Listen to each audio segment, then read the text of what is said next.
People like me became a Muslim 23 years ago, and we left behind all of these pagan holidays.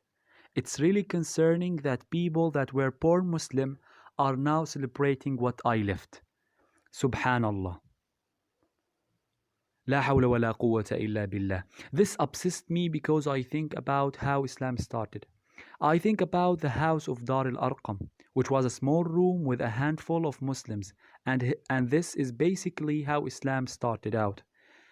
And then it makes me think about how 313 brave Muslims stood at the wells of Badr, basically about to be wiped out from existence.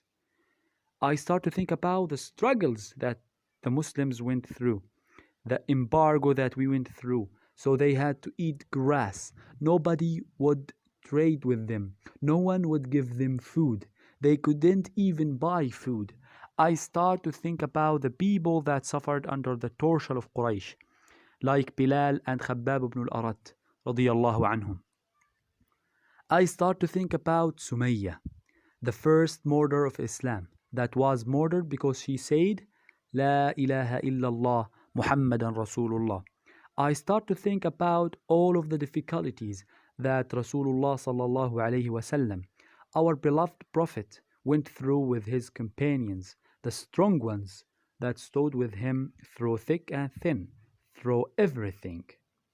And then finally, I think about the conquest of Mecca, when Rasulullah sallallahu alaihi wasallam and 10,000 Muslims came into the city and they occupied it, and they began to break the idols inside and around the Kaaba.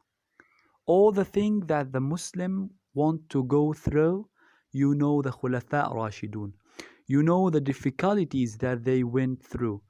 And fast forward, you know over 1400 years plus still the present.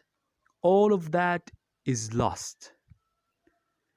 I myself personally impressed.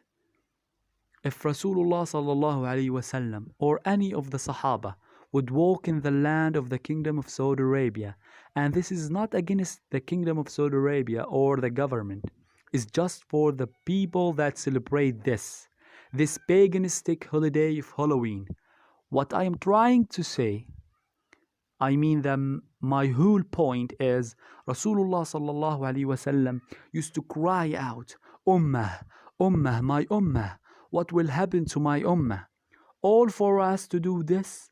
Is this we pay back the concern of Rasulullah sallallahu alaihi wasallam by celebrating holidays that have nothing to do with Islam? Ittaqullah, Ittaqullah ya Muslimin, and return to the religion of Allah subhanahu wa ta'ala. Let's get back on the same page, brothers and sisters.